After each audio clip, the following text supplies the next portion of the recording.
Chaser Report is recorded on Gadigal land. Striving for mediocrity in a world of excellence. This is the Chaser Report.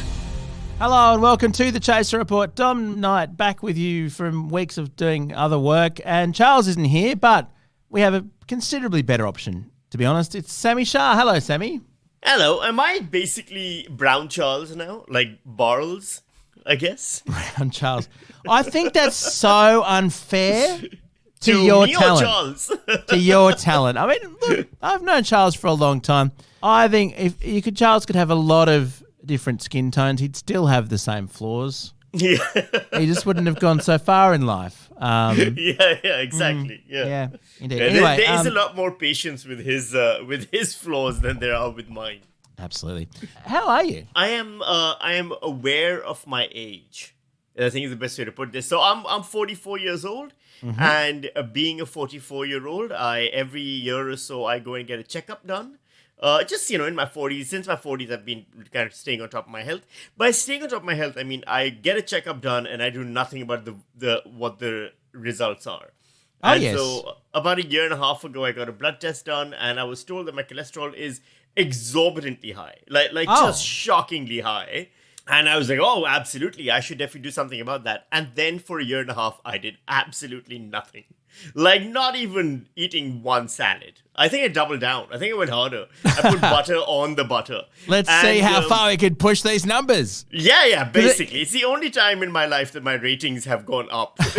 Because it's a score for achievement, really. I mean, if you're going to have bad cholesterol, at least enjoy it. Like, I don't know. How long are we meant to live anyway when you say no to that donut? Having said that, Sammy... That's my argument, right? So my partner she's healthy and she likes being healthy and she works out and she eats healthy and she has vitamins and all of these things. And she says to me, don't you want to get healthy and live longer? And I'm like, no, I don't want to live long. Why? I don't want to be a 110-year-old man. Oh my, can you imagine the dumb, cancelable shit I'll be saying then? I'm barely on the verge of oh my God, I love now. the notion of an 8. Actually, please do live longer and fix it because I want to see grumpy, completely disinhibited Sami Shah. Yeah, and I'll also be pooping myself. I mean, grumpy. That can be part of your stand-up show. Wearing adult diapers. 110-year-old grumpy pooing Sami Shah. I mean, that will be very popular. I presume that by that point in the world's evolution, things will have gone full circle and that unless you say something terrible, people won't even notice. Well, yeah, probably. By that time, look, if I live to be 110, we're looking at basically 2088 is around the time. Sounds good. But I think by then, anyway, a meteorite would have killed us all. So it's either I die of pooping myself to death at the age of 110 on stage, or a meteorite kills us. But my point being, now I gotta eat healthy and get those cholesterol numbers down. So I've been doing salads and I've been doing just a lot of green tea and psyllium husk. Do you know what psyllium husk is? Psyllium husk? That sounds like you're the husk of a man. Yeah, it feels that way sometimes. But basically, what's psyllium husk? It's a thing that is apparently made of psyllium, which I don't even know what that is, but everyone in India, which I don't know if you know this, but everyone in India has cholesterol. Just the whole subcontinent is just people with heart disease and cholesterol, and everyone has psyllium husk to live longer. They all still die at 65, so I don't even think it's working. But either way, I'm not going to have to do this. I mean, this is an argument that I've had with a number of people from South Asia who I may or may not be related to by marriage, is the notion that just about any food is improved with the addition of ghee. Yeah, clarified it tastes butter. Better. It does. It tastes amazing. But as someone who's also, at least trying, at least notionally, to not completely destroy my heart before I turn 50, I'm kind of a bit avoiding dripping the liquid butter onto everything that I'm eating. I mean, that's the one concession I do make. But they're like, no, it's clarified. And I don't see how that makes it not fatty in some way. And this is the thing, particularly North Indian food. I mean, basically every North Indian curry you have, and that's why I love it so much, it does taste like death on a plate. I mean, butter chicken. It's literally called butter chicken. Yeah. Because chicken itself wasn't unhealthy enough. We had to add butter. Exactly, and that's a mild one. I mean, there's some of the ones that I've had in Pakistani as well, like which is, I mean, just like your biryanis and stuff. But we have a thing called halim or nihari. Nihari is just like meat that's been stewed for ages. You can slice the oil that's clarified and congealed on top before you even get to the food itself, and when you eat it, your chest actively hurting is probably a part of the sensory experience. It's like going to one of those restaurants, who's that chef with the big glasses who's always coming on MasterChef and stuff, and he does all weird sciencey stuff? Hessen Blumenthal. Yeah. Like you go to a Hessen Blumenthal restaurant and you put on headphones and then they spray mist in your There's face. like foam, yeah. Exactly. It's supposed to be a sensory experience. Pakistani food's like that. The sensory experience is your chest hurts, you start groaning, you lose feeling in your lower body, and then you continue eating it. Like, that's how I've grown up. My parents were here right now. My mom was like, oh, you need more fruit in your diet, and would make me fruit salad, by which I mean she'd take some fruit, chop it up, and then put it in, basically drown it in cream. Full cream with a mountain of sugar, and then I'm wondering why my cholesterol numbers are so high. But I must say I respect that, because at least the food is delicious. I mean, imagine being so American. Good. Imagine being American and having like shit donuts, like Krispy Kreme and stuff, which is just basically a trans fat on a bowl. I don't think they sponsor it. Sorry, let's hope that they don't. And the food, like burgers.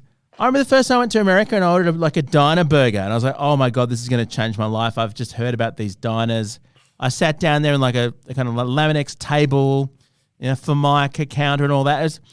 I was so excited and just ready to be overwhelmed by this amazing experience. I ordered the coffee. The coffee was shit filter coffee, as you expect. It's the worst, yeah. American the burger, it was a dried piece of meat between two buns. Mm-hmm. And it was enormous, but there was nothing else. I could have ordered a cheeseburger and had a piece of melted cheese. There wasn't even salad. Like, they don't fuck around with that stuff in America. They have breakfast with pancakes on the same plate as eggs and bacon. Like, if you're going to die of heart disease, at least eat good food. Well, I mean, that's basically how I've been living my life so far, right? Like this Viking approach to just eating whatever grazes in front of me, and then thinking I'll pay the dividends later. Well, now the tax man is here to collect, and so now I gotta eat healthy food, Dom, and it sucks. I hate being old. That sounds terrible. Remember being young? That was awesome. Let's do that again. Oh, that was good. I wasted it. I completely wasted it all. The sensation that I've had that most felt like that was I once went to, when I was in Beijing, there's a little bit of a travel brag here, but I went to this hidden away Peking duck restaurant, or Beijing duck as they call it these days. That's right, more sensitive. But Beijing duck restaurant. And it was in like a hutongs, laneways. It was very atmospheric. You had to kind of go to this little back. And I must have had fully 15 pieces of roast duck in pancake, in the pancakes with scallions and the hoisin. And I remember I honestly felt something really wrong with my body walking out of there. And I remember I did not feel like my arterial blood supply was going to continue. But if I dropped dead, at least I would have gotten to eat 15 pieces of Peking duck. Like, compare that to, I don't know, like a fucking hostess cake or some shit. Or any candy. Like, candy's shit compared to that. That's the thing I'm realizing as I get older. I have no sweet tooth. I wouldn't want to die for candy. I don't care. It sucks. I don't care about that. Yeah, I'd rather die covered in lamb ribs and I don't know if you've ever had goat liver, but that thing is amazing. I haven't. No, I haven't had goat that's liver. Like we don't eat enough like liver and testicles in Australia. It really is a delicious thing. That's a comedy show title for 2023. Sami Shah in We Don't Eat Enough Testicles. I would say that. They taste amazing. It's really sad. You're the dominant species on the planet when another animal's testicles are part of your cuisine. Is that what my idiotic British ancestors? Do they call that like sweet bread or sweet meats or something? Yeah, like they're giving it the most euphemistic name. No, you're chowing down on animal balls. Yeah. And I know no shame in them. They taste good. Just eat them. Have them. Just in call Pakistan, them what that. Call them testicles. Yeah, we call them kapure in Pakistan. They're so good. Perfect. Yeah. Well, anyway, so now I gotta do this, and anyway, I'm doing it for 6 weeks, and then after that, they're gonna test my cholesterol again. And if the cholesterol number is down, then I just keep eating healthy. If it isn't down, then I just start taking medication for it. How do you want to be remembered? Oh, What will we say on the special commemorative edition of the podcast in about a year? I think I can't believe he killed so many people in the last few moments before he died. It would be an interesting one, where it's like there was no evidence that he was a maniac until just moments before his death. Actually, that's not a bad. I mean, if you're going to write, I know you're writing a lot of fiction these days. Mm-hmm. Imagining what you would do with the news that you had like a week to live, because I reckon you'd spend that week. You'd spend that week very, very impressively. I feel. Yeah. Well, no, I think it'd be embarrassing for like anyone else would go. I don't know. They'd go to like travel the world or whatever. For me, it would largely be reading comic books, eating great foods, and I guess spending time with my family or whatever the hell I'm supposed to do there. You wouldn't rain death on particular people. Like, I think if you're going to go out, from what you've been saying over the years, you'd probably take a few people with you. I think everyone who I hate knows I hate them. That's the one thing you can say. There's not very much complimentary you can say about me. One thing you can definitely say is I have never shied away from telling people I dislike them. And I think that can be my legacy. I'm down with that. If the cholesterol makes my arteries harden and I drop dead, at least I will drop dead knowing that my enemies know I hate them. I don't have any enemies, but when I do acquire some next, I shall definitely tell them. The Chaser Report. Now with extra whispers. You know what's going to happen? Mm-hmm. To you is you're going to die in Queensland. Oh, I can just tell. You probably won't even intend to. You'll probably just be flying somewhere else, and there'll be a forced landing in Queensland, and the plane won't land. They'll won't know where the runway is. Are you saying the Queenslanders will kill me, or it'll be an accidental death? I'm saying it will. That fate will. No, I don't think they'll kill you because that would be a bit more heroic. Yeah, I think just what will happen is, unfortunately. Ironically, you'll die in the place you hate the most. You know how the Queen died in Scotland and a lot of people were like, oh, she planned it. She loved Scotland. Oh, did she? I had no idea. Yeah. Oh, they talk. And so Scottish people, most of them would just want to get rid of the Queen. But those who don't were like, oh, she may not have spent that much time here, and arguably her ancestors oppressed our ancestors and took over this place. But gosh, she died here. She chose to exit. And I must say, for me, speaking someone with a bit of Scottish ancestry in the mix, it's a good place to die. I don't know if it's a good place to eat. That's Scottish food. How is Scottish food? Well, they deep fry stuff, so they've got that in common. I've heard the Mars bars being deep fried is a thing there. That is a thing, but also it's a lot of it. I mean, Scottish cuisine's a little bit of a contradiction in terms, from what I understand. There's obviously haggis, it's where you get a sheep's stomach and put stuff in it. I haven't eaten much of it. There's shortbread. I mean, shortbread is really. It was one of those foods where when you eat it, you just go, fuck, that was a waste of calories. Okay, so I'm going to ask you this then, to kind of add on to your question. If you have 1 week left to live, and in that 1 week, you can only have one cuisine. Oh, that's a great question. Right. If I really wanted to go out with it, just didn't matter.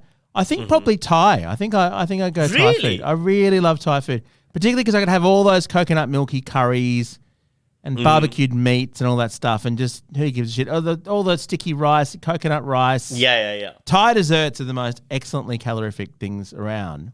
So that wouldn't be bad. I mean, Indian food I like Japanese food a lot, but I wouldn't eat it. It's too healthy to eat for my final week, I don't think. Yeah, not for the final week. I think my final week would probably be, well, Pakistani I love, of course, that's a given, but I think the Italian. I think Italian, same thing. Oh, it's pretty. Just pretty load good. up on the pastas and the hot sauce and the spices, and yeah, it's great. Except people like you who have shitty cholesterol aren't you supposed to have Mediterranean diets? Like, shouldn't you do this now? Yeah, so olive oil. I started doing a lot of like couscous and quinoa and there's some really good stuff, and there's good like Middle Eastern recipes for salads that are great, and yeah, but I mean none of it tastes as good as ghee. I mean, I meant to order salads, I think. I should, and I just never do. There's almost never the case where I go to any restaurant and think, oh, it's a salad day. and I did. There was a period where I did want to eat salad a lot, and the salad that I settled on was the Thai beef salad. Okay. The point where there's beef in it's not a salad. Surely. Yeah, that's more about the beef than the salad. Yeah. You know what my life hack that anyone else who wants to lose weight, the life hack I have discovered that really helps, you not lose weight, sorry, lower your cholesterol and just eat healthier. If you're going to eat lots of salads and hate yourself doing them, get hot sauces. Oh. I have invested in phenomenal hot sauces, and capsaicin, which is in hot sauces, is actually good for cholesterol. Oh. So I just drown any salad with hot sauces, and it becomes way more edible. I can't quite imagine lettuce with hot sauce, but maybe I should try it out. Avocado and toast with hot sauce has become my breakfast now. So this is how I'm surviving this. That sounds like a genuinely useful tip, which is not really what's intended in this. No, podcast. not at all. I'll let everyone down. I feel you've changed, Sammy. I want to talk to you. How so? Because look, it used to be you'd come out guns blazing with Scott Morrison or something at the start of the podcast. Yeah, and right. I saw you writing on social media the other day. I just don't want to get caught up in the sort of outrage of the day type conversation anymore. And it just had this degree of maturity about it. Yeah, it's quite disgusting. It made me feel like you were like, I've got stories to write and stuff to do. I just was like, what's happened to Sami Shah? Is he soft or boring or both? I don't know. You know what's happened? My drafts folder is filled with 1,000 half-written angry tweets, which I like right now. Stephen Price, you know Stephen Price from the project. Yeah. The project that no one knows what the fuck that show is. So Stephen Price, is it Steve Price? Steve. I think Stephen. I call him Stephen because he probably doesn't like it. All right, okay. Stephen Price has written an article about how the AFLW is terrible and watching an AFLW game is always disappointing because no one then knows how to play. And I wrote there's a tweet in my drafts folder, which is the exact wording that he used to describe the AFLW. I think he said something along the lines of if you watch an AFLW game, you'll walk away disappointed because it's worse than watching children play. And I wrote, if you spend 5 minutes with Stephen Price, you'll walk away disappointed because it's worse than watching a bowl of shit. And then I didn't tweet it because a part of me goes, who cares? Why am I putting anger out into the ether when I can use it to channel that towards creative pursuits as opposed to just wasting it on Twitter?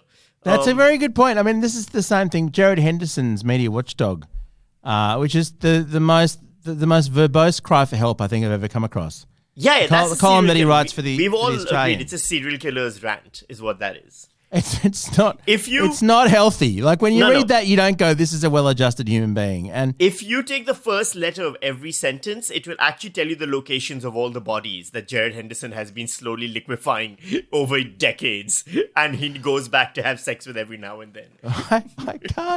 I can't endorse that simply because I just can't imagine him ever actually doing anything other than whining on the couch. Yeah, true. Like He'd that probably would get be his wife to kill the bodies. He's not. He has no upper body strength. I've met the wife. She's way more capable and competent as a human being than he is. this is a good way to make Media Watchdog. I was just going to say that I used to be quite enjoy because every time I've made Media Watchdog over the years, it was for a joke that he didn't understand was a joke. It was a joke that he took literally. Or I was being sarcastic or something, and he just completely missed the point. Yeah. And now it's just not having to read another word that Jared Henderson writes feels like a good investment. And if he writes about this mention, firstly, he can sue you. But it's just life is too short to read things, even if you get angry. Because we used to love getting angry on social media. It's just not healthy. Yeah, that's just it. Part of it is, I think for me, it became this thing of like, okay, there's people whose opinion I used to respect who I now disrespect because of seeing how dumb they are on social media. And I'm like, why am I doing this? Why am I spending time? Myself, I've been a contributor to the worst excesses of social media for decades. I have given so much free labor to social media. It's absolutely ridiculous. And I'm like, I could have been writing a book in all this time. So that's what I'm trying to do. Eat salads and write fucking books. How many thousands, hundreds of thousands of words we've wasted on Twitter? Yeah. And in my case, I have written novels and proven that I don't have much to offer in that department either. But nevertheless, even that would have been better than all the tweets. You know how Facebook tends to resurface your old Facebook status updates? Yeah, that's embarrassing sometimes. Every single thought that I ever published on Facebook before I met my wife was essentially a cry for help. There's nothing. When I read them all back, it's me trying to be cheerful and project success and happiness, which I did not have at all. Yes. And I want to erase them. I want to obliterate them all from the face of the earth. Maybe that's what I'll do in my final week, Sammy. I'll go back to my social media and just scrub that shit I like that. And I'll probably delete all these podcasts. I do think about that sometimes. I'm like, should I delete all my old tweets? And I'm like, no, I don't want to pretend like I'm better than I am. I will own my, the ABC wanted me to delete all my old tweets when I was working there.